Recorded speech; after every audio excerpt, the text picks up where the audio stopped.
Go ahead, Greg. Uh, introduce the show, Greg, introduce the show. Good night to the Belizean people at home and abroad. Welcome to this our 90th edition of Belizean Affairs. Sitting with me virtually as my co-host is my cousin, Mr. Leonard Brackett, followed by Mr. Roody. For tonight, 90th edition, I'm Mr. Gregory Brackett, the chairman for tonight. With that said, I go straight to my cousin for a prayer, followed by a reading by Mr. Wade.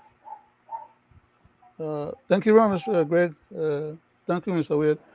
Could you just give a minute of silence so I could go ahead with a short prayer? Divine loving Father, we thank you for this privilege to come before thy presence.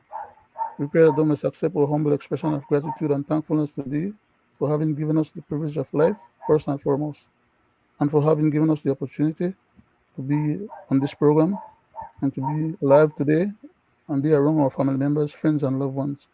We pray that thou mayest also bless our country of Belize, its people, and its leadership, that thou mayest bless this country of the United States, its people, and its leadership, and that thou mayest bless the rest of humanity, especially those people who are in harm's way and are being hurt sometimes for no justifiable reasons.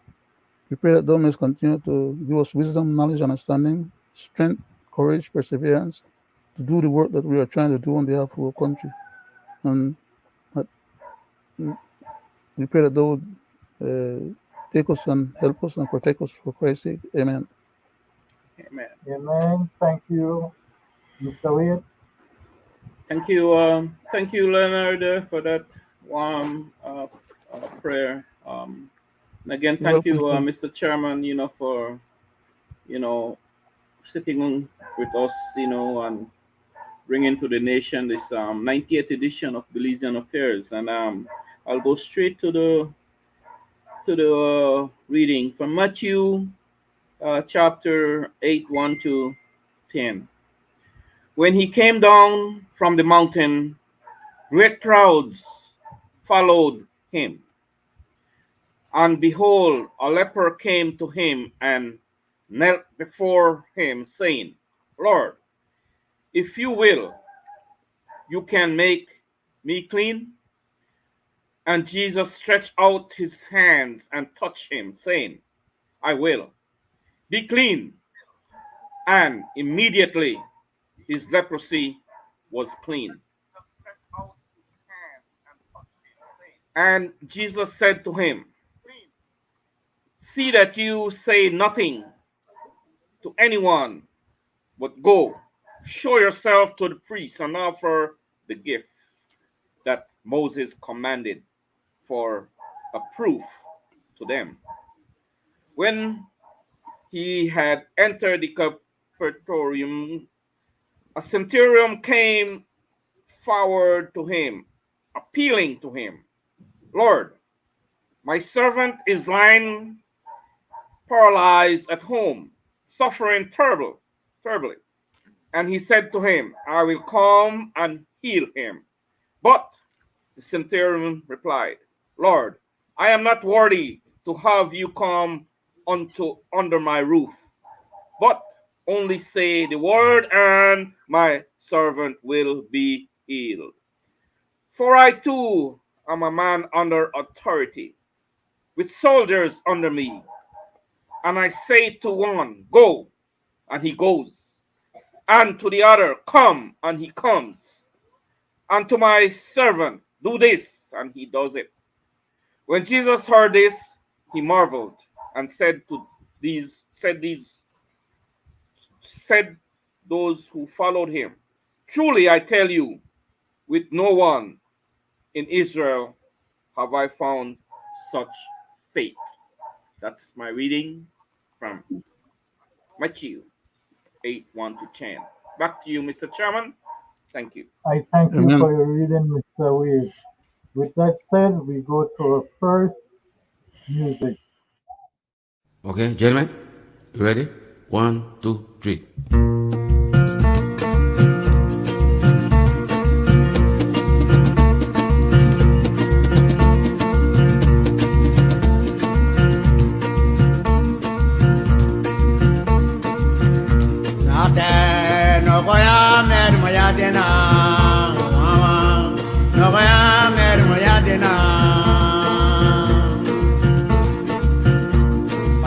Malabadanaro, Tora Nikabanane, Lao Murabule, Adaya Familio.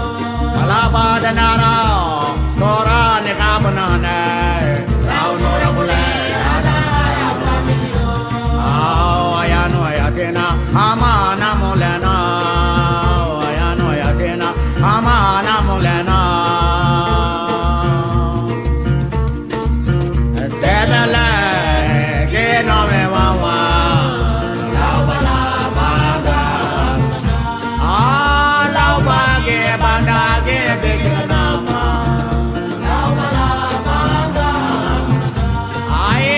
Laubage Bandage Bakanama, Laubala Baga, Hawago, Namolano Naretawa.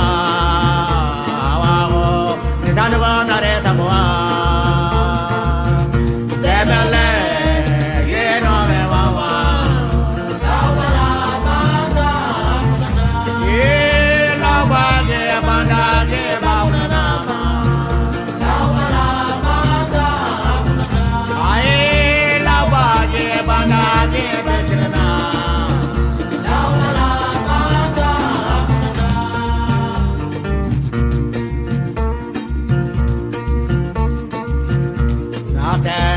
Nogoya mer moyadena, Nogoya mer moyadena. Palabadanaro, Tora Nikabanane, Lao Murabule, Adaya Familio. Palabadanaro, Tora Nikabanane, Lao Murabule, Adaya Familio. Ayano Yakina, Amana Mulena, Ayano Yakina, Amana Mulena.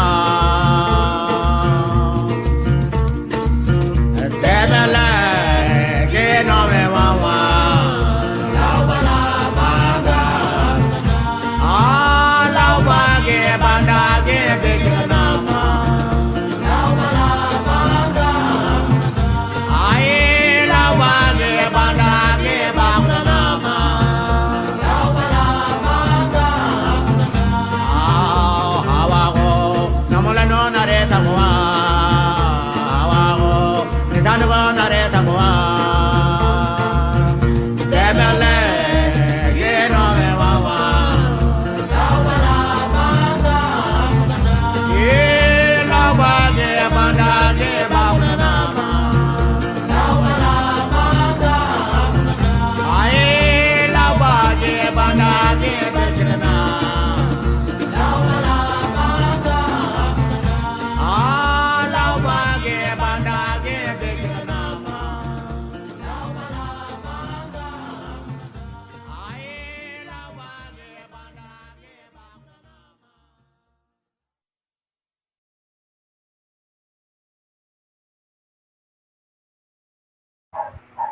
Wow, I enjoyed that one, guys. Welcome back to our 90th edition, People at Home and Abroad. Tonight, we want to speak some more about the Mayan rights. We want to speak about the traditional and rights. We want to speak about the Belizean people land rights. As per se our constitution, one constitution, one independent country, and we are all Belizean from north to south to east and to the west. And that is including our borderline. Now, firstly, I would like to say we have been listening and supporting the people in the southern part of Belize who is having issues with their land rights. I find it disturbing that the government is not doing more to solve the issue of the people's land claim down in the southern region.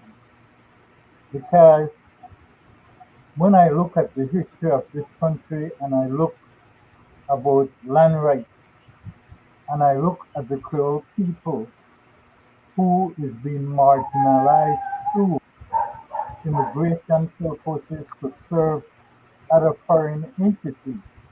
And I look at the war that our forefathers had fought and was promised land also to the Creole people.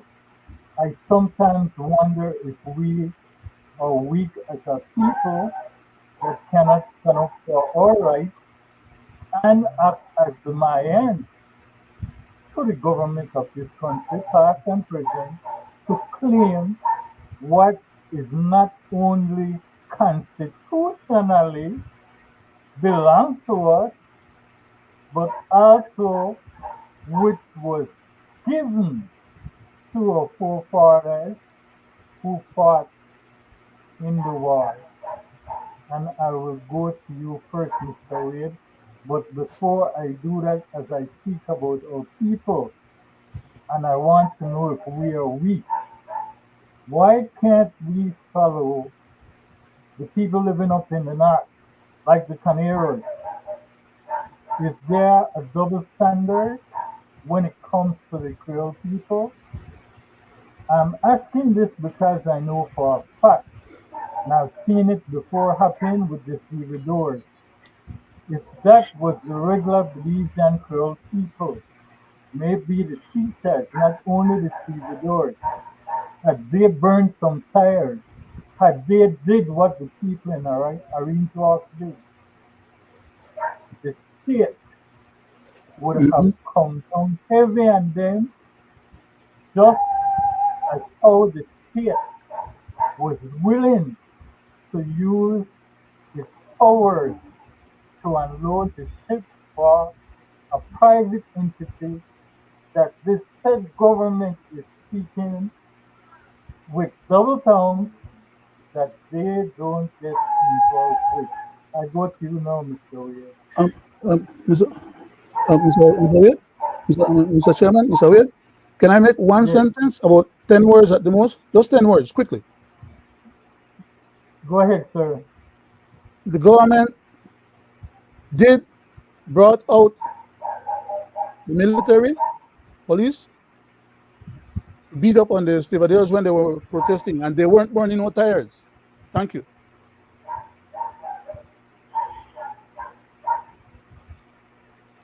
Mr. Weir, Thank you. Thank you. All right. Yes. So right on that. So right on that, Leonard. And thank you, Mr. Chairman, for giving me this opportunity to uh, to express my frustration. You know, like you know, it seems that no one sees the frustration of the people down south, especially the people from Emery Grove, the East Indian community. And like you rightfully says there, Greg, you don't see nothing where any claims have been made by the Garifunas, no claim been made by the East Indians, no claim been made by the Creole people, and in general, the other culture of Belizean in this country, except for the, I say, so-called Mayan community, right? Because they are saying they are Mayan. Can they prove that to me? I think no, they cannot prove that to me, that they are Mayan, right? Belizean Mayan, right? I don't know what kind of venom Christina Chuck is feeding her people. But I'm pleased to see that there are several villages, Mayan villages that is not in line with the agenda of Christina Chuck, right? So my hat goes off to these villages who, have all the rights to say as they please, do as they please,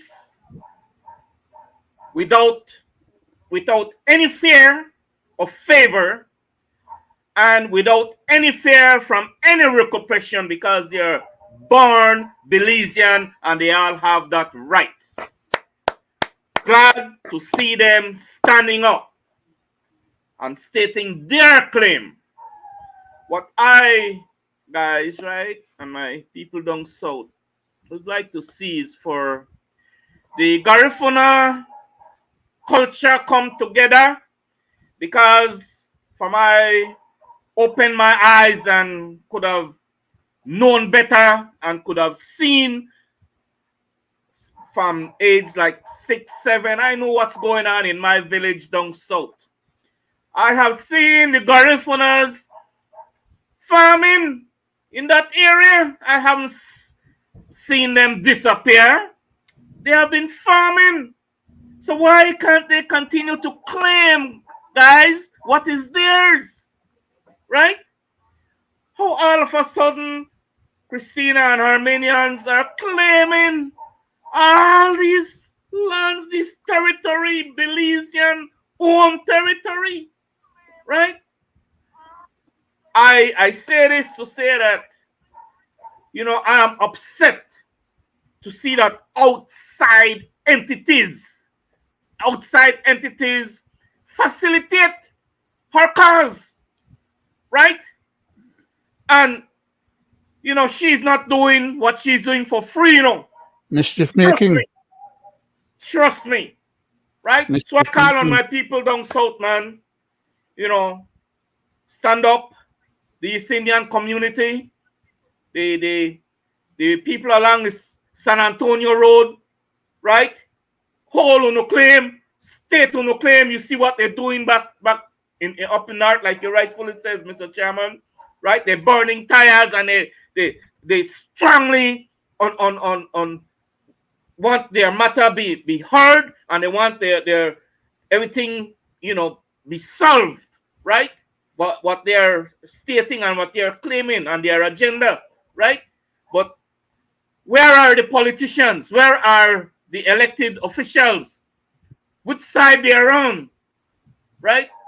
You see they're taking side up north, right?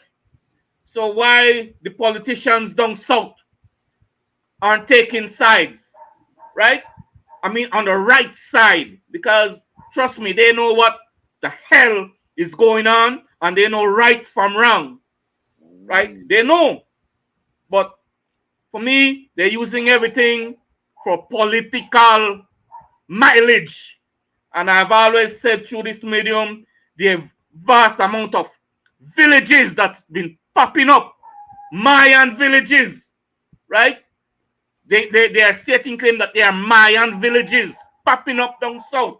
There is an agenda going on, right? And an agenda and the government doesn't seem to, the government of the day. We're not talking about the past, right? No one to go about the because they're no different. The government of the day do not want to solve this the right way. They are using politics in it. So anyway, I say this to say that, my people, continue stating your claim and hold your ground, right? You see what the Caneros are doing, right? And we on this medium fully support the people of Emery Grove for fighting for their rights, their God-given rights. Stand up and fight for it. Back to you, Thank Mr. you. Chairman. Thank you, Mr. Wade. It's not only their God-given right, it's also their constitutional right. Let's not forget that, Mr. Brackett.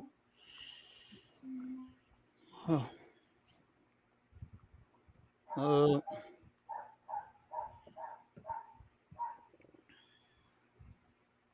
besides being their God-given right and their constitutional right, it is also their internationally recognized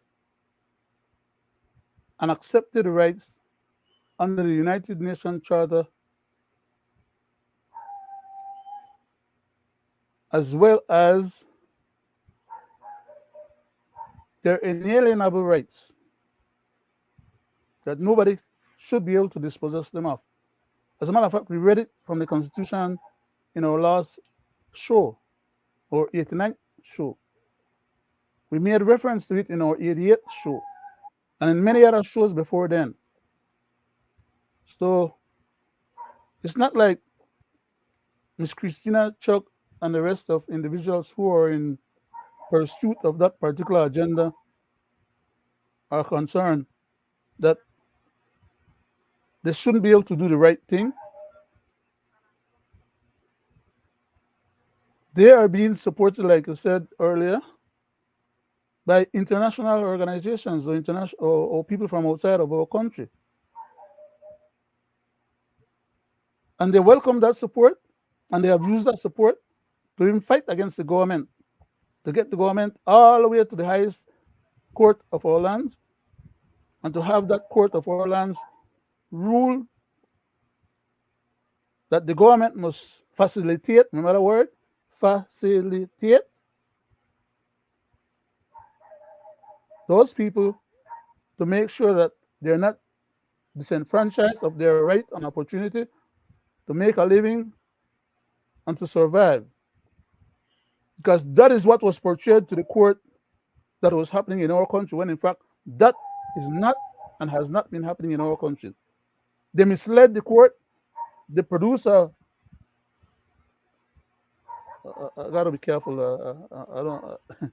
When I'm making statements, I don't want to say things that make me statement then lose the value of what is it that I'm trying to articulate. So I don't have to get to no point where I curse bad word or to use no foul language to try to describe what is it that I'm trying to describe. So that's the reason why I fight with myself sometimes, and I try to hold back, because I could be just like anybody else and blackguarding as anybody else to say what I want to say, the worst possible. But that is just not part of what I advocate or how I advocate.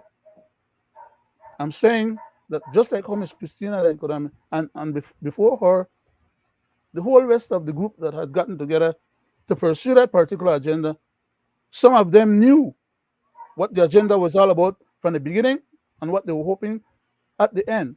Many others were just tag-alongs or people who they brought along in order to facilitate and portray this picture all the way up to the highest level of our court, that they were being taken advantage of and they were not allowed to use any lands for them to subsist and live off of. Our government did not produce any evidence to the contrary. And as a matter of fact, because they went there apparently with their hands in their pocket, not having prepared a proper defense, agreed to work to solve and facilitate this process. The facilitation of this process has gotten to a point where the people that took out the suit, which was the alcaldes them and the other organizations them, are now turning around and saying, through Miss Christina's words, which we have on tape, that the alcaldes don't have no power now to do nothing. They were just being used and abused and misused, and now dispensed with, because the power resides in the members of the village. That is specifically what Miss Christina is now advocating, contrary to what she had advocated to get to where they're at today. That if some of the people decide that they want to change, they can't change because they have to have a majority in the village decide that. They keep moving the goalposts at every step of the way. In negotiating with the government now, the government is proposing an idea of giving them a certain distance from the center of each and every village, out probably 2 kilometers or whatever, as a in radius. But they are now adding additional villages all over the place, for instance, and start this land grab business, which means now that all those additional villages, they would expect to have additional territories around them as well. And they're not just trying to ask the government for what is available or what is left after the current people who occupy the territories they, are delimited. They want to get rid of whoever is on the land. And if the government have to go and buy it or pay for it, that's all right with them in order to give it to them. They're not proposing to the government, well, we will find the money to buy it back from the private people who own it right now, because the Constitution says to dispossess, as I read the last program on the 89th program from the Constitution, it says that the government should not acquire any land or property or interest in any property that does not have a law and cannot basically stand up under judicial review to show that it's a constitutional mandated effort. The government can't go and take private land for nobody to give it to somebody else and not compensate them for it. The same thing among private people. The Mayans could be considered as a private entity. They want in private lands and for their one way of administration. All they have to do, find the money, whether the government could help them find some, or maybe the foreign people who they help them right now with the present process could find some and get in, and they could go to them private people who want their land and see if they're going to negotiate to buy them people their land. That's legal in our country. But it's unethical, immoral, and untenable for them to expect that the very government that they are a part of, because they are part of our society, to take the money that the rest of the society pay to the government in taxes, to dispossess those people who are paying their taxes or who deserve to own their land, just like the Mayans them, just in order to give the lands that the other people own to the Mayans. That's very selfish. That's mischief making. That's putting one group in our society against another group. So all they need to do, if they're really serious and honest about what is it that they're attempting to do, would have been to ask the government for some extra lands where they're close to their village. And it wouldn't be hard for the government to facilitate that. Remember that word? Facilitate? It's how you go about the process of facilitation. They want the government to facilitate them from the middle of their village to whatever distance away from the village for them to control. That can work for other people. Land. Go ahead, Mr. Chairman. Let me ask this question. Yes, sir. As I heard you said that the ruling that was made when they went to the court, the government was not prepared. The question then becomes, because I have mentioned this on more than one platform while we have these shows for educational purpose, Belizean affair, I said that the government that we have, the present government, is not good at external affairs or internal affairs. You have said that over and over, sir. I'm saying this because if they were not prepared for the Mile and Right case, then how should we, the Belizean people at home and abroad, put our trust in them at the ICJ? Will they be prepared for that? No, sir. It's the same scenario, and it is the same allegations that I have made for decades now, and in particular during the last referendum process that we had. We are being promised that we got the best lawyer money can afford, and then yet we take that best lawyer that money can afford, and we Prime Minister spitting at the man's face. and still expect this man, as a human being, with his own dignity, should go there and represent us, having been treated in that manner. Mr. Courtney is not around anymore.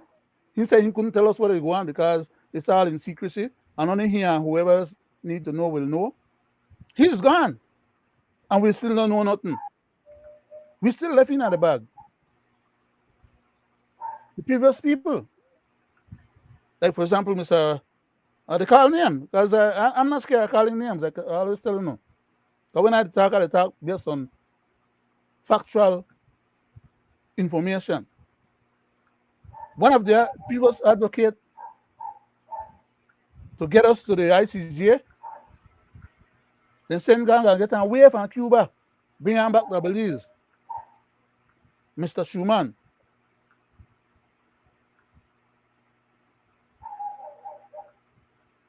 He was part of the group that helped to get this process underway for us to get to the ICJ. Where are these people that promised us that we had an ironclad case? They bamboozled us, and then now they're not around, but the process is ongoing, and we are like a defenseless papa.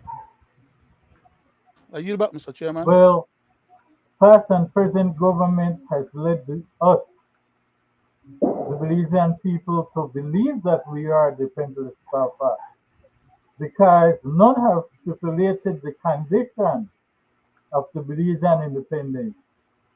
And we have been living that for years.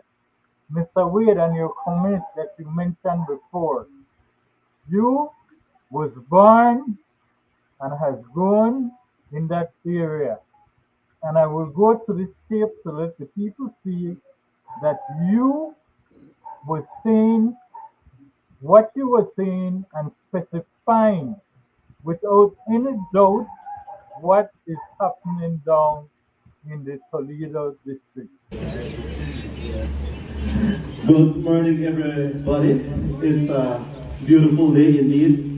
I would like to take this opportunity to give thanks to the Lord, of course, and to the organizer of this special occasion. It's first of its kind.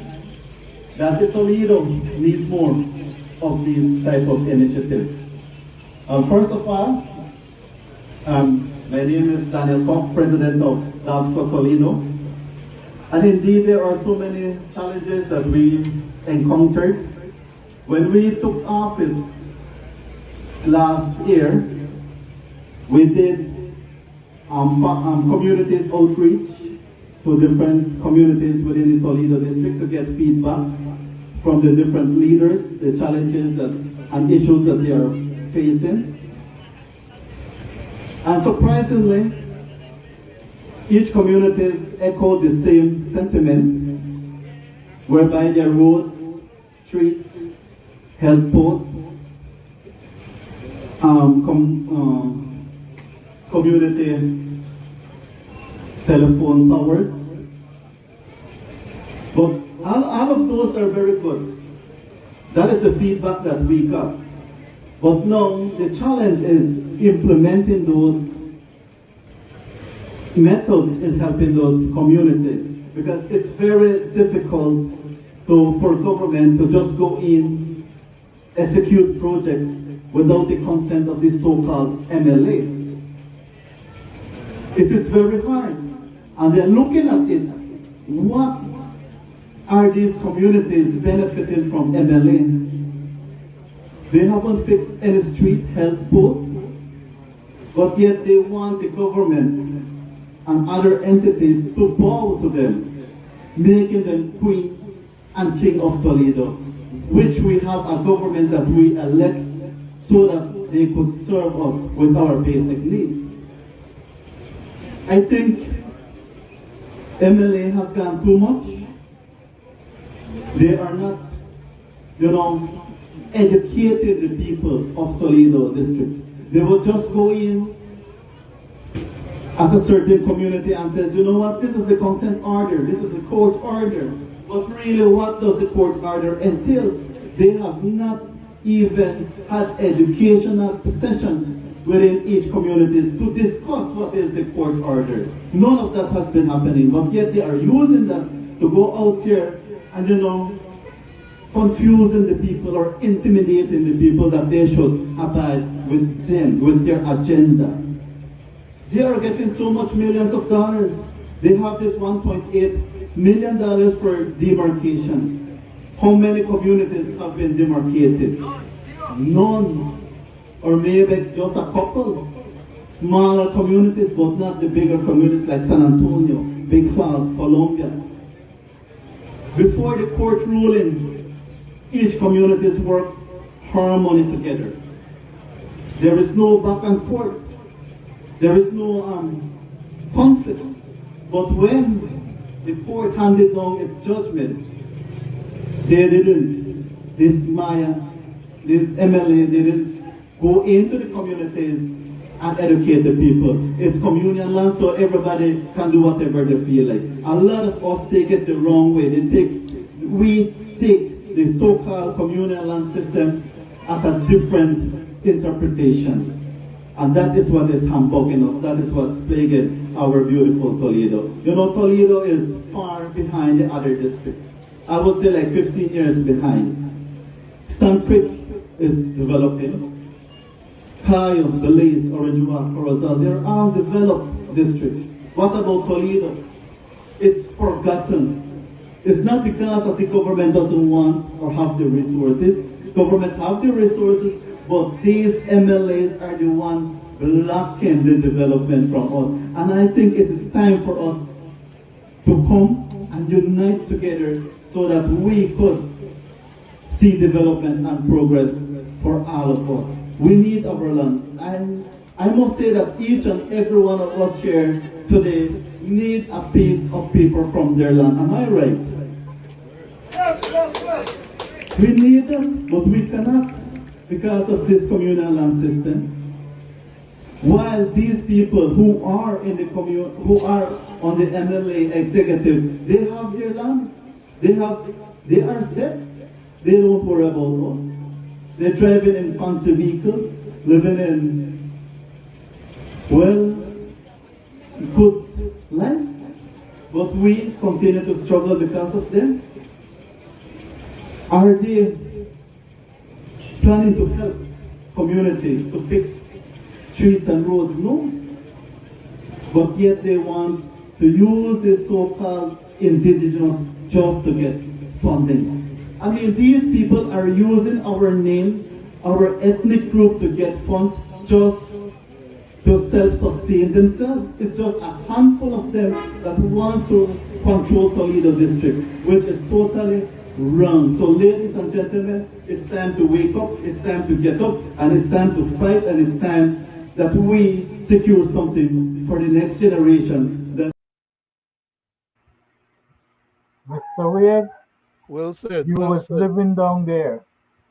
So it is not only you that is telling the people at home and abroad, like the young man, the truth of what is happening down there. Mhm. Now, to you, Mr. Brackett, what you were saying, you specify about the conquering, the balkanization method of which the Mayans, not Belizean Mayans, as Mr. Wade said, is trying to do. And this is not only coming from you, and I don't want people to misquote us when we say anything on this platform. We want to present truth so that people can know that we and Belizean are fair. Anytime we specify something, we have the proof. As they say, the proof is always in the pudding. So let's go to it. This was the scene of the showdown on Thursday when Yameri villagers came out to object to land clearing and property pegs placed on what they say is their village territory by residents of the adjoining Maya village Laguna. The people of Emery Grove were annoyed. It is so disgusting that we have reached out so much, for so long to the government. We had tried to ask them to assist us because we have these people from the MLA and the Laguna village. As far as you can see, they come around and they're just cutting, they're cleaning, they're demarcating land within the traditional boundaries of Emery Grove.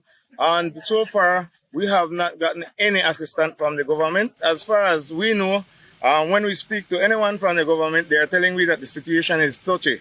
Now, for us, residents of this village, they are telling us that it is touchy. But as you can see, the people from the Laguna village and people under the umbrella of the MLA, they are demarcating, they are cleaning, they're just stronging land. And I want to send a message that we will not tolerate that. As the chairperson of Emery Grove, there is no way that we will stand by and we will have no one step into our village and just take our land as they feel. As far as I'm concerned, we're going to take out every bit one of those junk that they have put in that was not placed by the government of this country.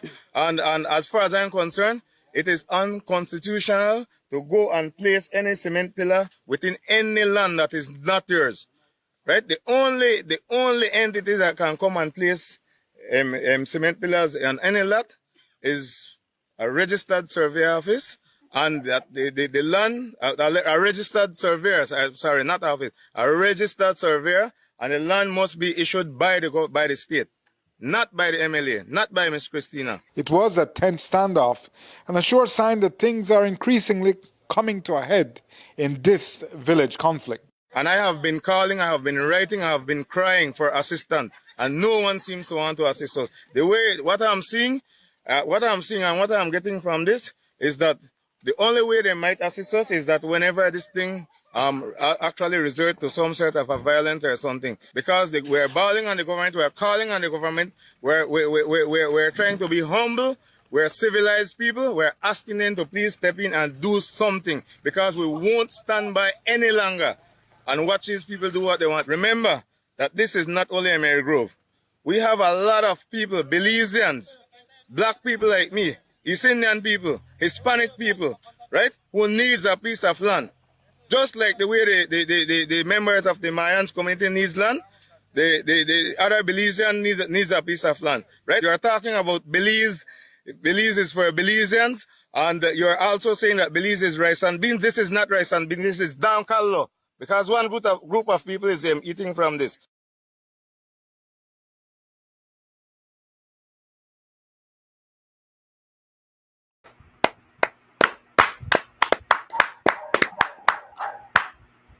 Gentlemen and people at home and abroad, I have played 2 segments to show proof that us here and Belizean affair, when we speak about Belizean affair and what is happening in the country, we does not only speak about it, but we have the proof Evidence. to show what is happening.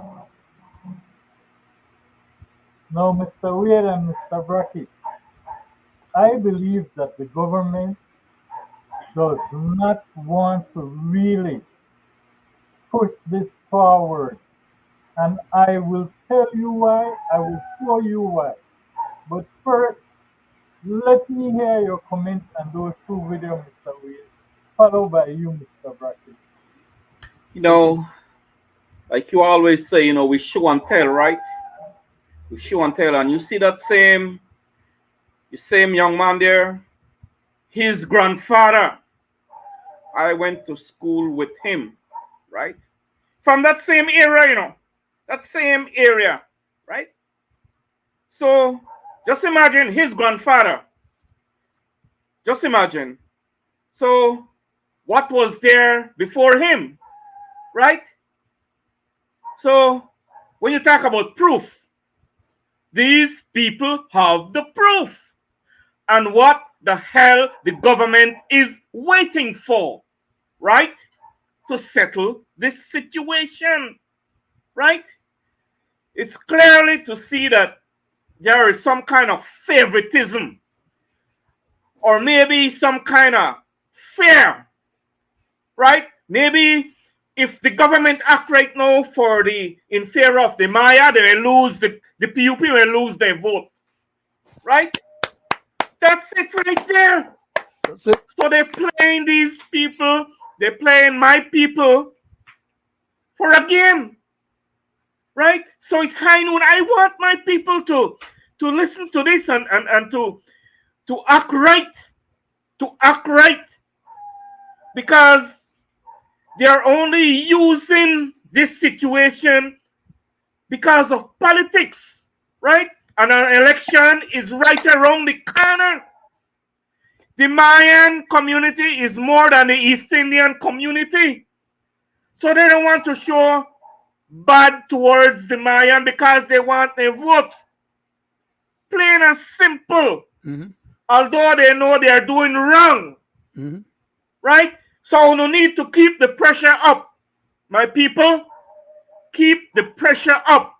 If it takes, I'm not advocating for it, but if it takes doing what they're doing up north to send your message, do it. Right? Show these people that you are sick and tired of it.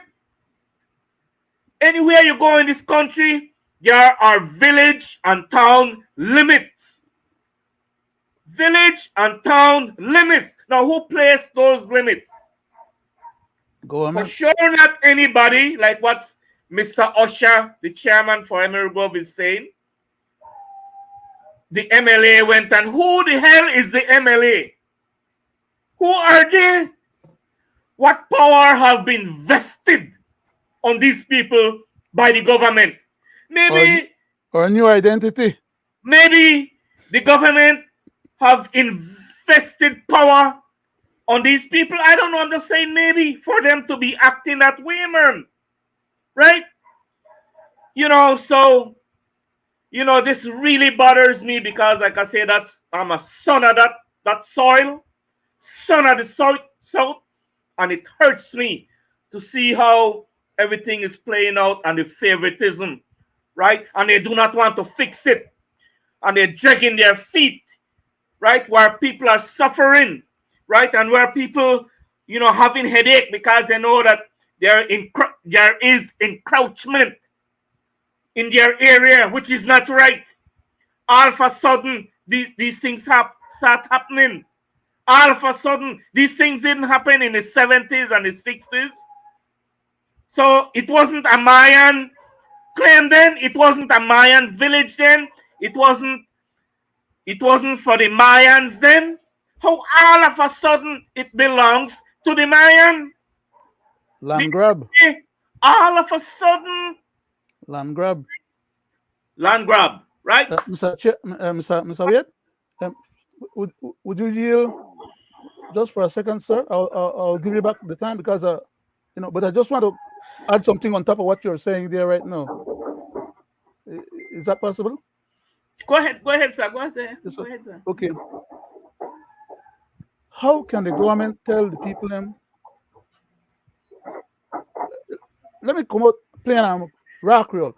How can a fully present government tell the black people them in that area that they can clean no lands, plant no lands, they can come to the land registry and ask for no paperwork done for validate the lands, but they could have the Mayan people come in there and strong the people in the land, cut it down, plant the peg it where they want, and tell the black people then that they can't do nothing until this matter is resolved, but the Mayans can go ahead and continue expanding.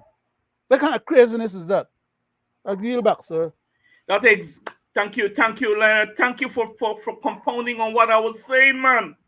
Right? No, I don't want the nation to get me wrong, because I went to school with the so-called Mayans, because I know who they are, right? And I have stated in other shows who I know these so-called Mayan are. For me, they are Coban, right? That's Cobaneros, right? Because I have seen them coming across the border with little carts should be selling plastic wares in my village, and some of these people do not return back to Poptown or Coban or wherever they come from. They stayed right there and they make a living, and we welcome them, right? Because we are passive, we are people with love, right?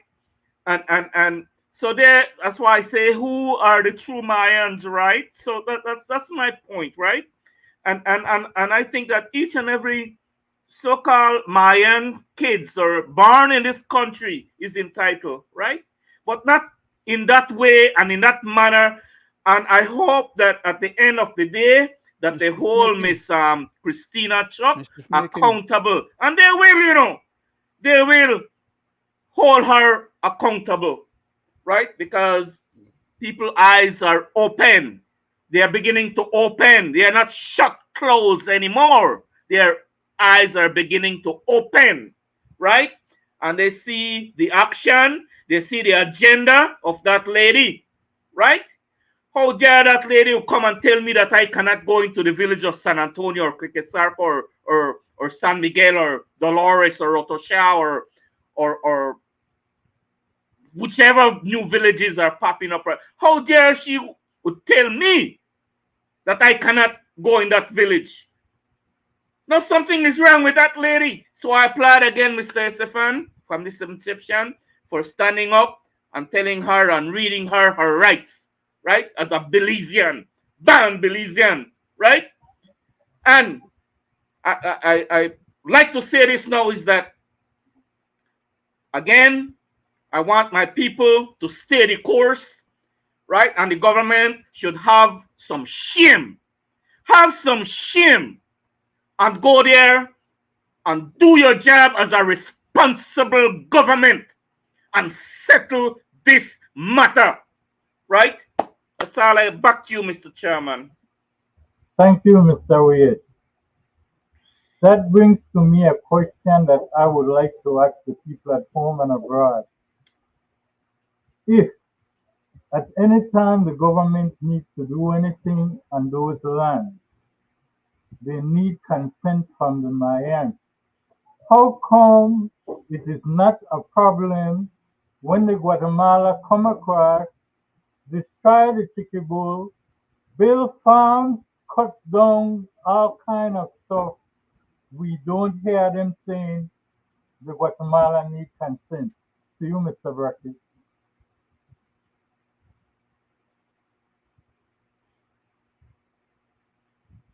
Mike, Leonard, yeah. I turned it off because I was getting kind of heated and I don't want to blare out things and disturb whoever is speaking at the time. I have a habit of doing that. Okay, I'll go one step further, Mr. Chairman.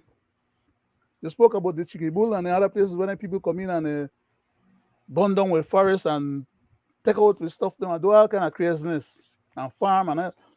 But how come Maya they had the gall to try and sue the government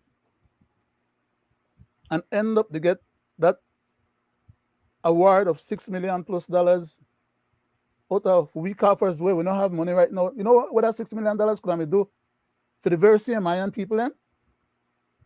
Or for some Belizean people who live in a south side? Or for people who live at Cayo, or people who live at Stan Creek or Orange Rock or Corozal or any other place, including themselves, the Mayans. I want to know what they do with that $6+ million. But that wasn't my point. My point is, how did they find the gall to sue our government and their government, by the way, unless they don't consider our government to be their government? But how come they're going to have the gall to sue for the government, but they can't develop that same kind of gall to sue the Guatemalans them over the other side of the border that comes over our side, right there in what the place name when and just put in a fix up the road. Merrill Grove? No. Laguna? No, way up that border, man. When I put the government Halakte, yeah.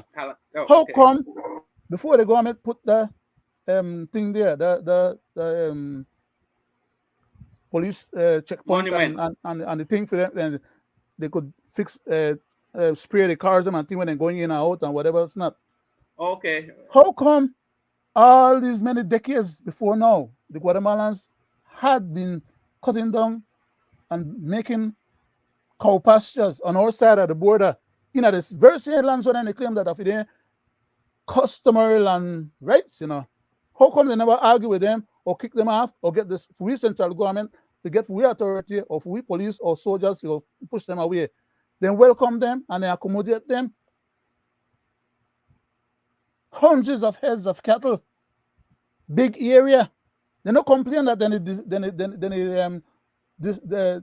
take away their rights or they not go sue them to try to get back their rights because they trample upon Maya land rights, as they call it. Because then people over there would have shoot them down like whatever, you know. They're not going to argue with them. In fact, as a matter of fact, some of the very same people them not only the build cattle ranches over there on the side of the land I'm talking about, you know, not on the other side of the border, on this side of Halakte, okay, plane the airland, drugs they get delivered off of the plane there, in the same area, the drugs disappear, the plane then get burned up. The drugs not come to Belize City, you know, or you not go to Sand Creek, or you not go to PG, which is even closer, or Mango Creek. The drugs then disappear off of the plane with the assistance of local people who are in on the trade. Most people don't realize I know that. So they don't want we soldiers then be around there. They don't want Belizeans be around there. They don't want nobody outside of their community have no lands in our area or no reason to be in that area. The big money they roll. Some of we think that then people live in old time days and they want to live like they don't want to come in at the modern year or whatever. The big money they roll. But the right people got connected. So they want to come up with all kind of shenanigans to want to claim that they have so-called rights beyond and above what the central government has authorized them and or the Constitution vests in them and any other Belizeans. As a matter of fact, we are all equal under the same one Constitution, in the same country, under the same one government. But they want to have a balkanized situation unto themselves that they can control who goes, who comes, who gets to exercise any mineral rights in the area.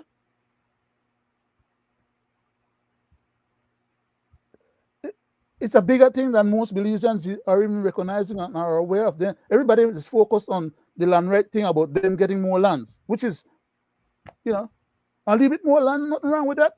They want all the land, they want full control. They want autonomy. But they're going about it little by little.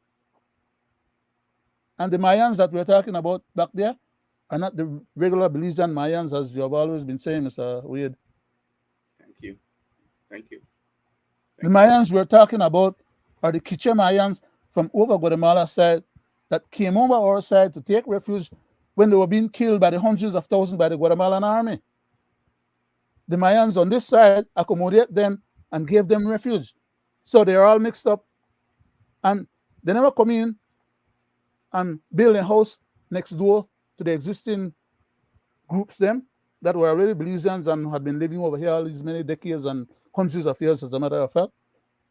They came in and they start live on the outskirts of those existing villages and then expanding themselves and creating their own village because they don't speak the same language.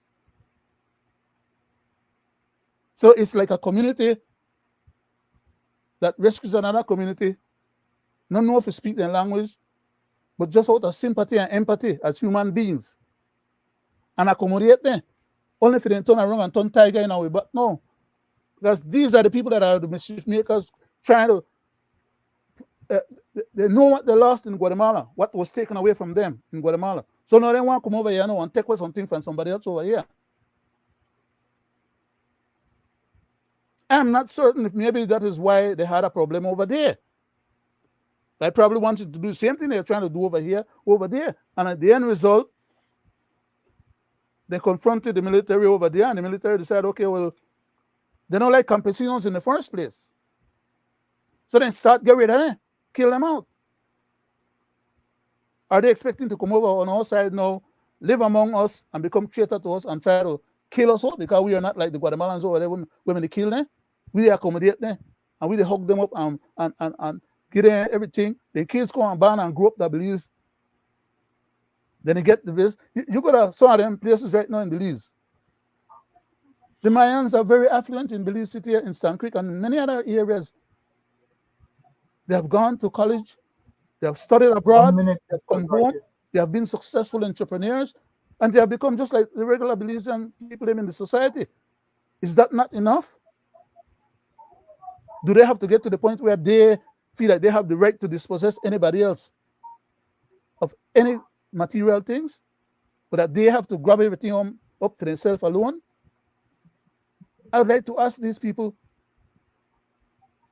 to exercise at least one modicum of decency,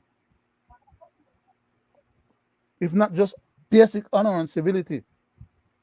Stop greedy up themselves and stop trying to chance other people, because when you come up with trying to chance other people, as human beings, you'll find out that other people will turn around and want to chance you right back.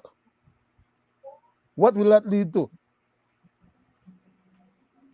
Tearing down of our society. Belize and Belizeans are not known for being aggressive and hostile people. We got to independence without firing one shot. 1 minute, Mr. Brackett. Yes, sir. I'm closing. So all I want to say to the government, get on the ball, do the job the right way, and stop facilitate evil and mischief making. Because at the end of the day, while then they try to secure them 2 seats, they wind up to lose the rest of the country. Or the rest of the country wind up to get lost because of them playing politics over 2 seats. It's all politics. Thank you, Mr. Chairman. Mr. Chairman, can you give me just 1 moment? Can you give me 1 minute? Go ahead, Mr. Wade. To compound on that, Leonard, like I've always been saying, show me a true Mayan and what classify them to be a Mayan, and let them show me how they come about claiming that they are true Mayan. I'm going as far as quickly back as to the 70s, right? I was a member of the security forces, patrol that border from in the 70s along with the British. And all those villages along the southern border there, all those houses were occupied by Koban, right? For you, Miss Christina Chuck, right? And your MLA crowd, and this is for my people down south, right? I compound on to let you know, right? Let them show you what classify them to be claiming they are Mayan, right? All those villagers, for the record, along that border, they are Guatemalans, Coban, right? The Chok, the Chiak, the you name it, right? From Guatemala. So who are the true Mayans? And who are there to be claiming such a huge, vast chunk of this country? Disenfranchising the other banned Belizean, which is not fair. Let them show some evidence. What qualify them to be claiming that they are the true Mayans, to be making that claim in this country? Back to you, Mr. Chairman. Well said, gentlemen. Now, Mr. Wade and Mr. Brackett and people at home, I have mentioned this before. Mr. Wade, you were born and grew up down there, as well as Mr. Edwards and many others who know the area. Mr. I Chairman, want you you brought up guys a name to just now. listen. You brought up a name just now, Mr. Edwards. He's scheduled to be on our show for this coming Wednesday. I had not got a chance to, because just today I spoke with him, right? And I didn't get a chance to mention it. But you brought up his name, Welcome. and we just want to point out to our listeners that we are hoping to have him as a special guest on our program this coming Wednesday as well. Sorry for I interrupting. thank you for that, Mr. Brackett. As I was saying, I had asked the question, why can't the government take the elders who know the area, who know Cotantroe and all those places, go That's, along with them, and we can tell who owns and who don't own, because I will play a tape that is proof to what I'm saying right now. So the people at home and abroad and down south that is going through this can listen. To begin the mapping with Conejo, what happened was we trained several guys in using the GPS and using the compass. So when they were being trained, so they can be able to go in the fields to collect the GPS coordinates of their village boundary with their neighboring communities. Doing that, the community of Conejo, the leaders of Conejo had a meeting with the neighboring communities, especially like we have Santa Ana, we have Midway, we have Sunday Wood. Those are the three communities that border Santa Ana. I mean that border Conejo, and whereby that they doing the ground shooting, collecting the data, the coordinates, the most importantly, the leaders from Conejo invite the leaders from the neighboring communities to go along with them in the forest, and they will be able to invite elders of the community as well, so that they can be able to verify where the boundary lines lies, and then to verify that so both of them could be able to agree on if there's a dispute between a village, they can be able to. That's whereby we outsider comes in, and we'll be able to get the leaders, have meetings, and so far I haven't seen anything that have disputed between that villages. No, for example, they knew the areas for before, and the reason why they invite elders of the community is because some village leaders are like younger people.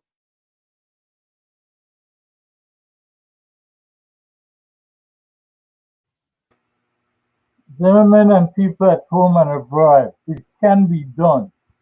You heard him. You heard what they did, what they are doing.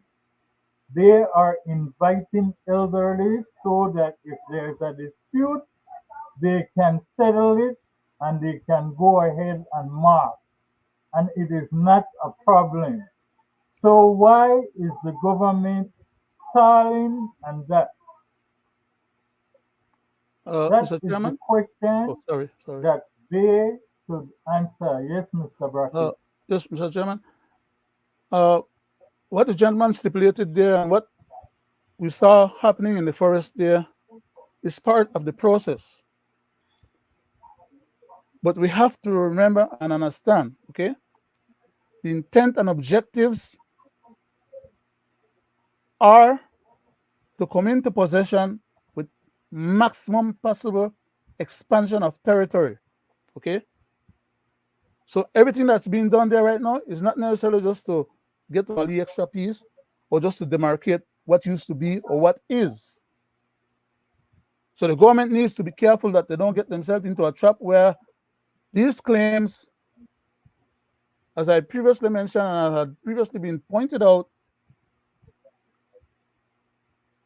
can actually be, there's a proper word for it and I'm trying to grasp for it. I'm drawing blanks. Okay, but let me go back to the word conflation. There is the potential for conflating boundary lines. What we saw happening is the appropriate way to go about it, but I'm saying to you here and now, I used to do surveying. I surveyed over 28,000 acres of land in Honduras at a But in college where I was the chief surveyor at the time for that particular facility. I became the chief of the farm, as a matter of fact. But that's neither here nor there. I'm just saying that to say I know what I'm talking about because I have the physical experience of having served in that particular discipline. Okay, But I I'm thank saying, you for that. wait. I'm saying it is a required part of the process, but do not be misled or have yourself bamboozled into believing that all of what these people are claiming or could end up claiming is all of what belongs or should be given to them. We got to be very Mr. careful. Brackett, Thank you very much, sir. well said. But I also want you to remember that when I play a video and I'm presenting these videos so the people can hear it and they can see the effort that is being done, Mhm. because we are calling out the government to settle this. I play this video to show that there are people out there who is trying, Trying to. but I did not play the video only because of that. I played the video to specify, as I was saying on many a platform that we have, that there are living people who are elders who Capable of. knows the area and knows who own those land. Mhm. And I will use the phrase And there's when government we records talk, too. There's government records. when we speak about one constitution, one people as Belizean. Karma is what we call a big bumblebee. Because when you as a government create laws, these laws can come back in a way, and we the people must make sure that you carry them out like this. Civil Asset Recovery and Unexplained Wealth Act was the focus of a joint initiative between the Financial Intelligence Unit FIU and the U.S. Embassy's Bureau of International Narcotics and Law Enforcement Affairs. This act gives the FIU the authority to recover assets and wealth acquired by individuals through criminal means. These persons will be investigated, and according to the Financial Secretary Joseph Waite, anyone who's living in Belize can be the subject of the investigation. This basically says, look, with the capacity and the training that we hope to get over in the coming months, this will give the authorities the tools to be able to say, look, if something looks cute, something looks funny, something looks unexplained, look into it and see.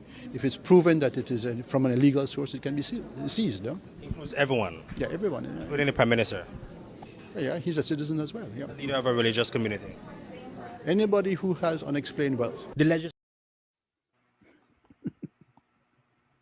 Now, gentlemen and people at home and abroad, doesn't land falls under the civil asset and unexplained wealth bill, so the government have the tool to use, and they also have elders like Mr. Wade and other people who is still living in that region. With that said, let's go to our second segment, and I want to start with this. That's a long-standing issue and challenge that where the BSFA has been refusing to sign a new contract. I think what's important to point out that this is a private transaction, and as much as the government will want to wear the BSFA or anybody, we cannot get involved. It is a private transaction. We are doing everything to support the industry. We are setting up a commission of inquiry to see where we can improve our productivity, what are the steps that we need to take to increase profitability in the industry. But a commission of inquiry only makes recommendations.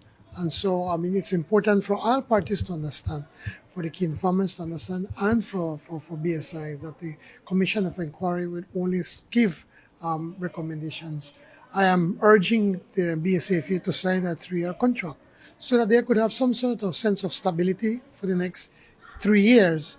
And then that will give you a time to be able to, for the Commission of Inquiry to go through its process, to come up with some recommendations, and then to see what can be implemented and what cannot be implemented. Again, the government is prepared to support the farmers as much as it possibly can, just like we're prepared to support the factory. Because at the end of the day, if the sugar industry, if we fail in this industry, it affects everyone. If we succeed, Now, gentlemen, you heard the Prime Minister. I believe it's another political blunder. A commission of inquiry polls it is non-binding. So what made the cane farmers stand? I believe between the two private entities, one is because a license was given to import sugar and which they will make some money. And two is because $1 million was promised in fertilizer as a concession. I go to you first, Mr. Wade. You know, thank you, Mr. Chairman. Guys, when you listen to that guy, I mean, wow, sometimes I wonder if he's the prime minister of Belize or the prime minister of some other country, right? Or I wonder if his interest is in Belize or in terms of if he's here to protect and serve the Belizean people or other country, right? But as for me, you know, I mean, you could vex with me, you could hate me, you could love me, but for me, nothing that guy says, I believe, right? Based on his past, right?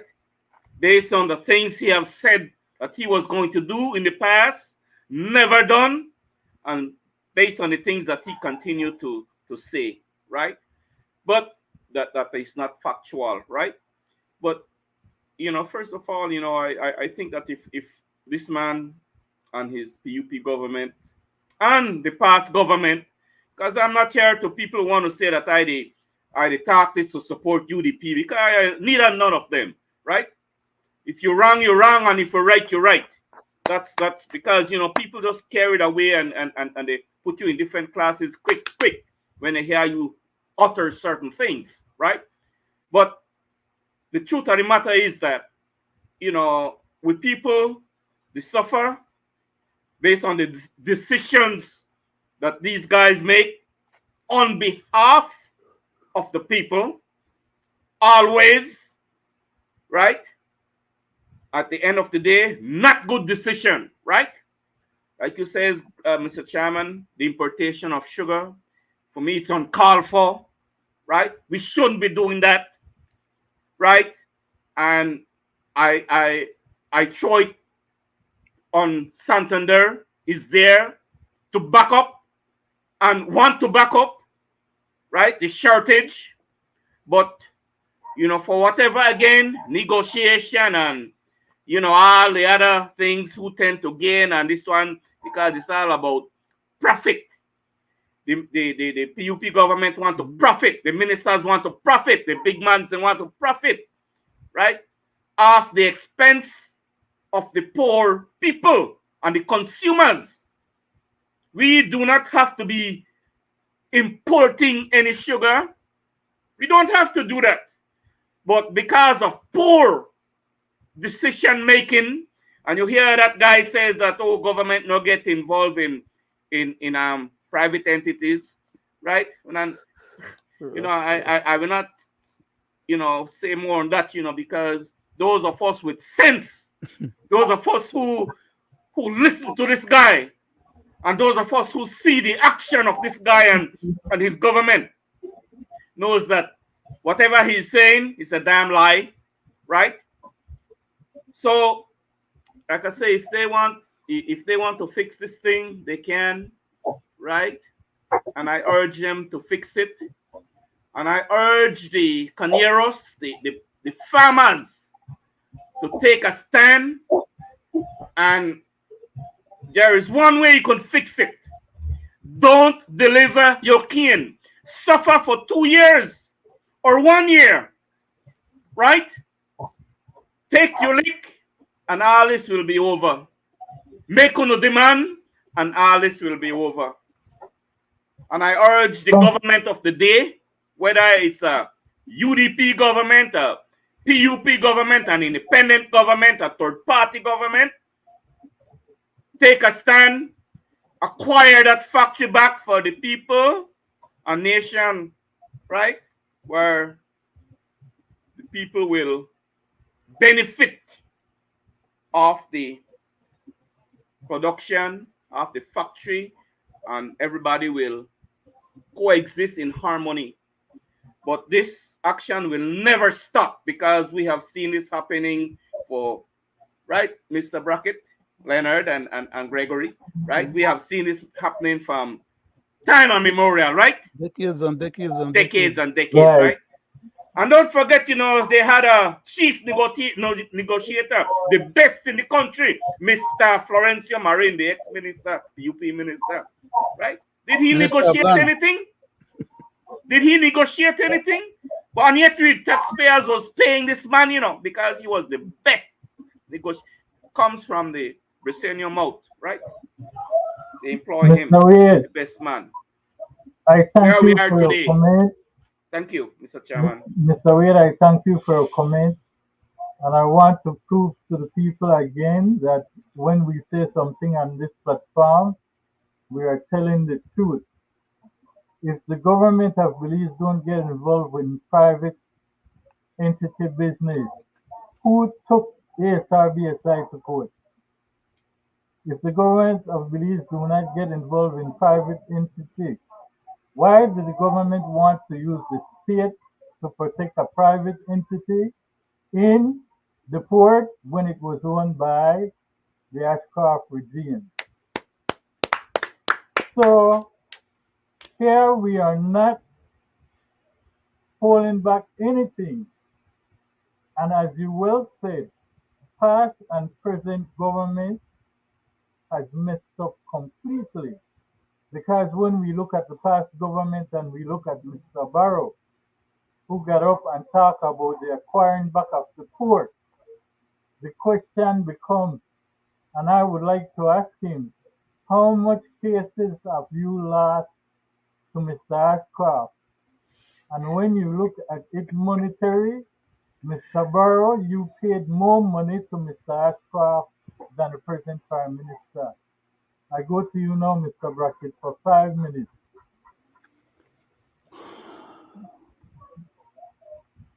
I don't know if I have the energy to survive 5 minutes or what's going on. Because I tell you the truth, just listening to what you just played just now, and what you had said, and what Mr. Weird have been saying, and what I have been saying over many other programs, including this one, it's tiring. But I would like to ask your indulgence to please replay that last clip again for emphasis before I say what I need to say.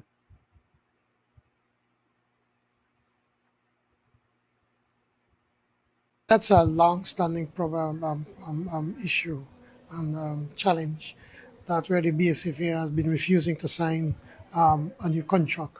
I think what's important to point out that this is a private transaction, and as much as the government will want to wear the BSFA or anybody, we cannot get involved.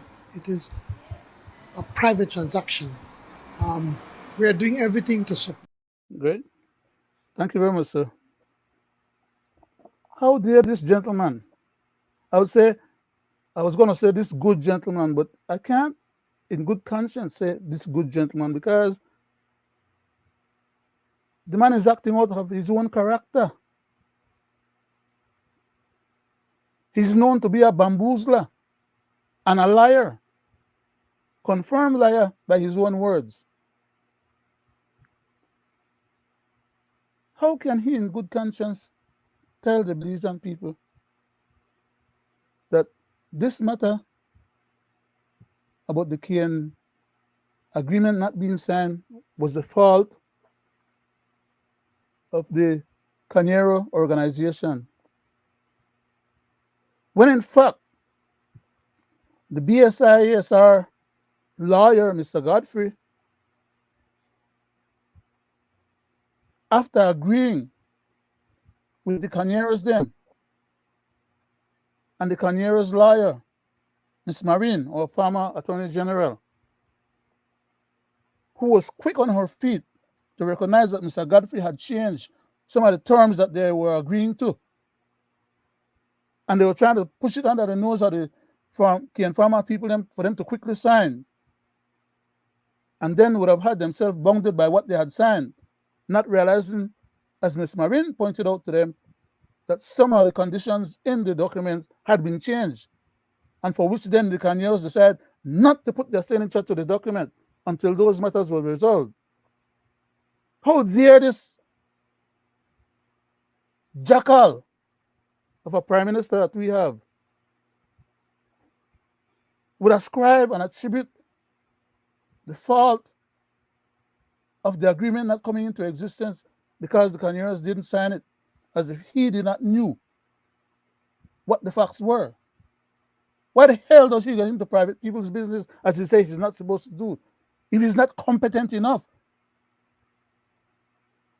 If he doesn't have the talent, like he said, that other Belizeans don't have, why the hell is he going to get involved in private people's business that lawyers, which he's not one, by the way, but that don't mean that because he's not a lawyer, he don't have common sense enough to be able to understand what the facts and the points was, and that he should not have been saying what he was saying. He was saying what he was saying because he was trying to malign the Canieros then. The very same people that elected him and six others of his colleagues from up north. He don't misuse and abuse the people them. No, you don't have no use for them now. So you want to throw them under I wouldn't even say the bus. You want to throw them under the machete.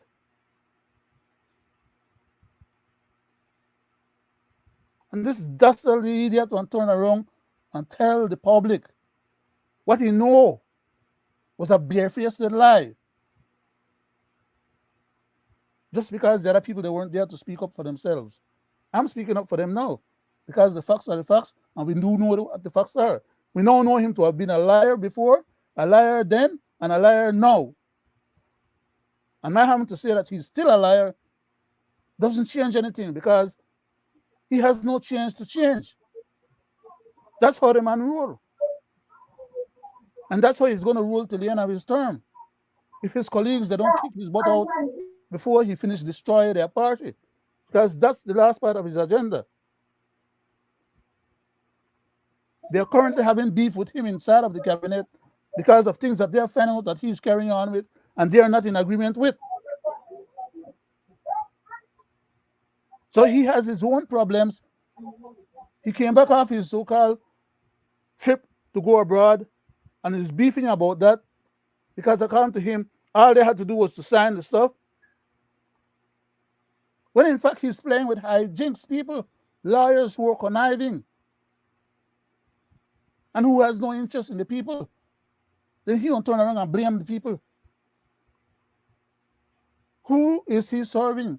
Who elected him? And to do what and for what purpose he was elected? To use the powers of our elected governance to subordinate against the interests of the people and in favor of foreign corporations who have its people enslaved?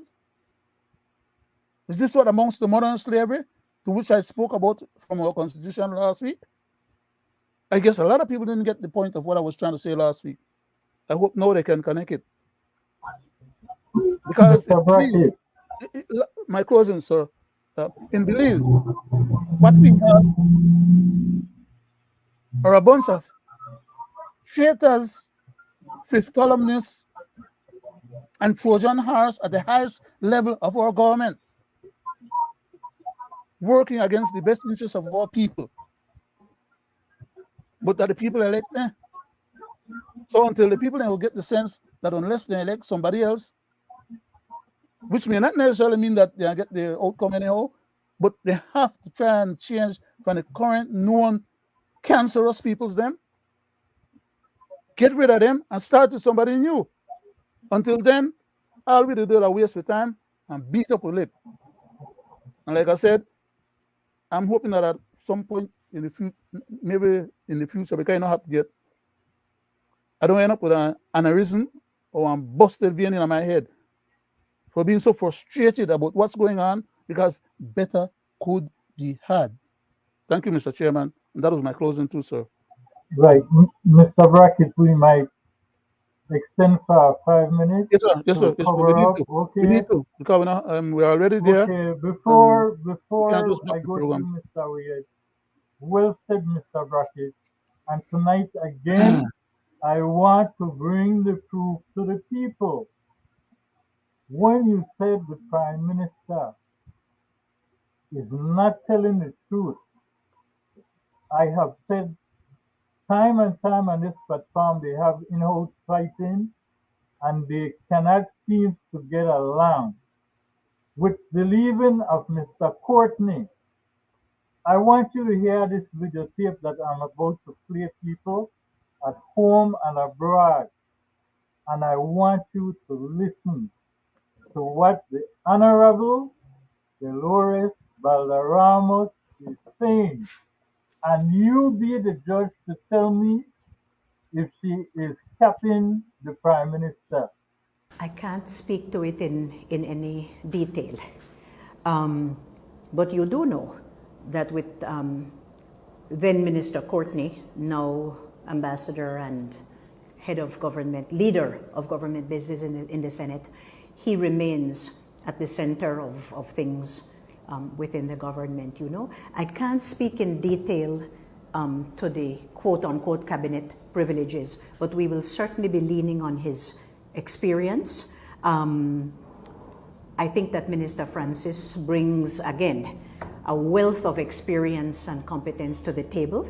And that basically is as far as I can go. But I would wish to assure the public, if I may, speaking for myself now, that there is no lack of trust, there is no lack of confidence, there hasn't been any erosion in terms of the role that, that then Minister Courtney now plays. Because as a private attorney, or let me put it the other way around, as a government minister, one cannot also be a private attorney and go to court. So that is the aspect that I would prefer to look at, as opposed to the gray area of the cabinet privileges. He wasn't in cabinet yesterday, but if we need his expertise, I am sure, please, and I know that try put on the cap of the Prime Minister, but I am sure that the Prime Minister would seek that assistance. And we, I believe, have the confidence in, let's call him Ambassador Courtney now.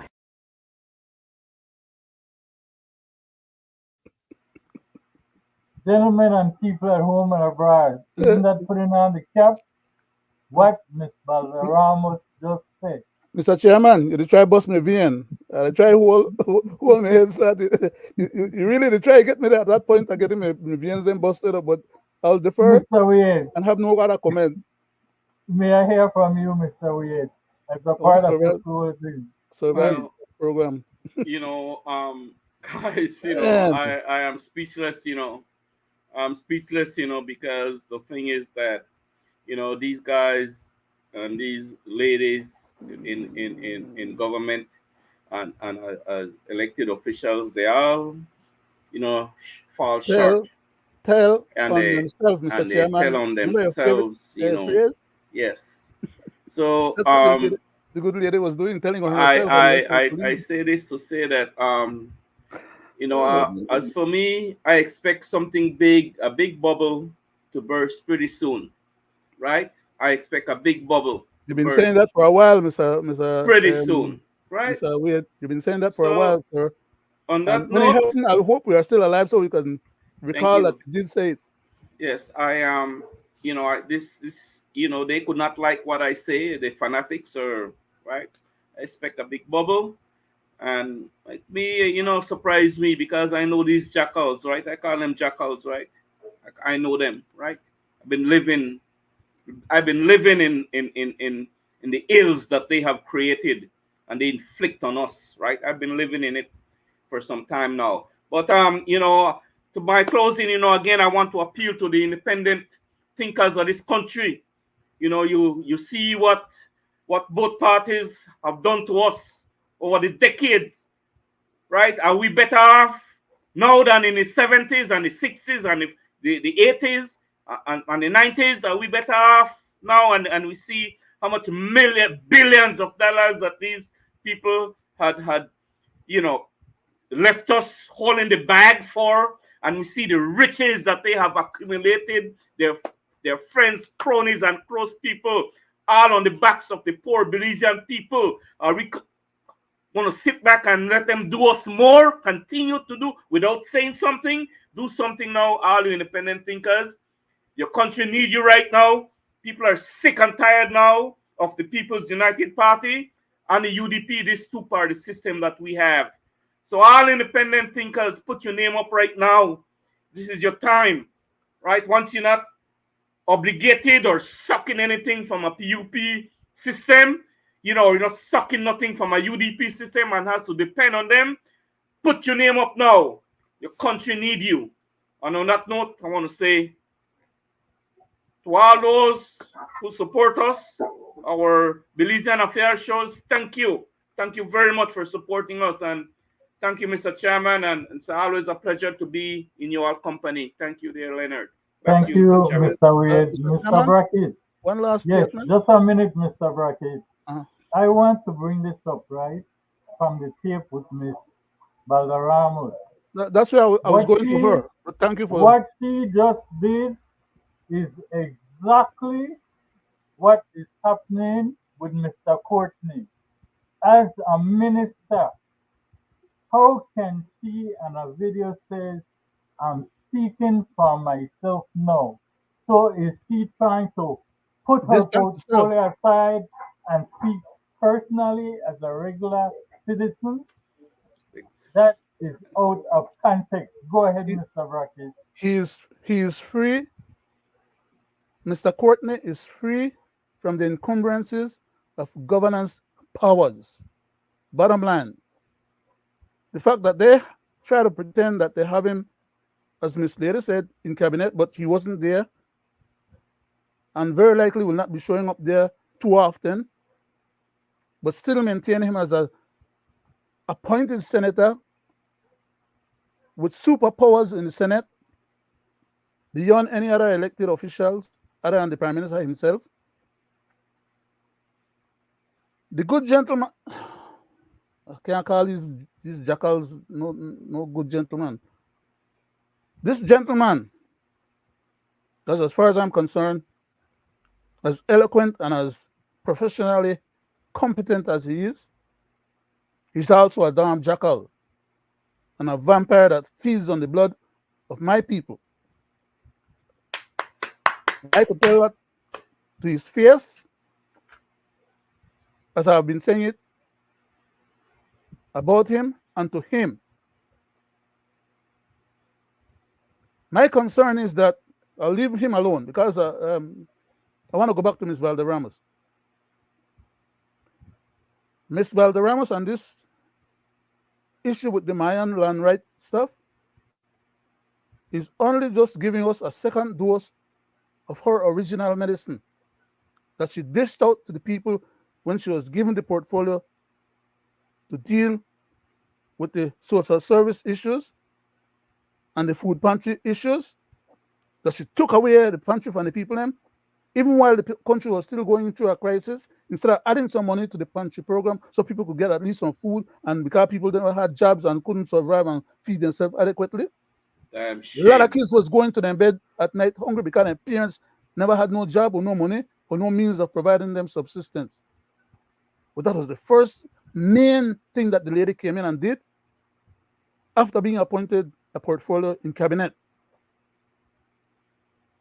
And her track record, as far as I'm concerned, speaks volumes about her connivingness and saying one thing and doing just the opposite. So I do not trust her with dealing with this Maya-related issues, because if it wasn't because of her, we would not have this issue going on between those two main communities with Emery Grove and the other community.